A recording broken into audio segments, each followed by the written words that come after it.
oògùn fún èyíkéyìí nínú àwọn àrùn àbí àìsàn tí ó máa ń da nǹkan ọmọkùnrin láàmú àbí tí nǹkan ọmọkùnrin bá kú tó kọṣẹ́ tí ò lè ṣiṣẹ́ mọ́ àbí kó jẹ́ pé wọ́n láwọn ayé ló mu àbí àtọ̀ ẹ̀ ò lè dọmọ àbí ìdákọ́lẹ̀ ń dà láàmú. Ọbẹ̀ yìí ló máa ṣe bá ṣe máa ń fi ẹja òjìjí electric fish bá ṣe máa fi ń jí nǹkan ọmọkùnrin tó bá kọṣẹ́ àbí tó ní ìpèníjà lórí àwọn oríṣiríṣi àrùn. Ọbẹ̀ yìí ni kó wá lọ ṣe. Síwájú kó tó ṣe ọbẹ̀ yìí àbí tó bá ṣe iṣẹ́ ìtàn nǹkan tó bá lágbára fi sákàǹtì àwọn ọmọ aláìní.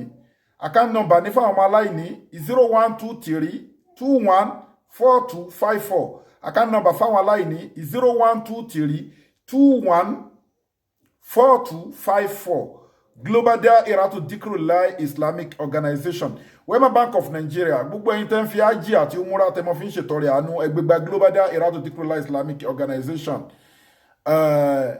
Small but mighty. Abẹ́yìn tẹ́ bá ní ìpèníjà lórí èké nínú àìsàn àbí spiritual problem. Ẹ contact Global Dahiratu Dhikrlahi Islamic Organization Health and Spiritual Department.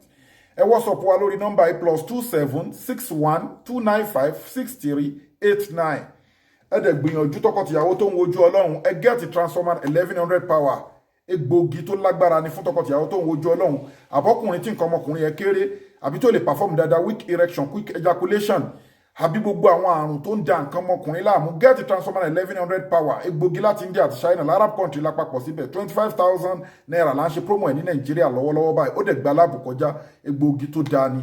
Gbìyànjú kẹ́ get all in one national apps tó ń wò more than 300 àìsàn cancer diabetes stroke asthma hypertension kódà ẹni tó ń jẹun lójú oorun tó ní ìbálòpọ̀ ojú oorun tó rìnrìn mọ́lẹ̀ tó ń forí kókó aláǹtakùn gẹ́ẹ̀tì all in one by Sheikh Afagba national apps àìsàn ọlọ́jọ́ pípẹ́ ni ó lọ́wọ́ ayé nú ni ó lẹ́sẹ̀ ayé nú ni 15,000 naira là ń ṣe promo eléyìí. So gbogbo ẹni tó bá ní ìpèníjà lórí nǹkan ọmọkùnrin tó fẹ́ kú gbìyànjú kó bá mi gẹ́ẹ̀tì tewétegbò igi àgbọn ewé àtegbò igi àgbọn ewé àtegbò igi ọ̀pẹ gálíìkì jíńjà ìyèrè ọ̀tánúrókò ẹ wá lọ gbogbo nǹkan wọ̀nyí kó kúnná dáadáa ẹ gẹ́ẹ̀tì ẹja òjìjí gbígbẹ mẹ́ta electric fish tó ti gbẹ mẹ́ta ẹ wá sè é inshallah aago kan òru ni kò jẹ́ epo àtomi ló máa fi sí lẹ́ẹ̀kan sí ẹni tí nǹkan ọmọkùnrin ẹ bá kú àbí tó ní problem pẹ̀lú nǹkan ọmọkùnrin ẹ lọ gẹ́ẹ̀tì tewétegbò igi àgbọn tewétegbò igi ọ̀pẹ gálíìkì jíńjà ìyèrè ọ̀tánú ìrókò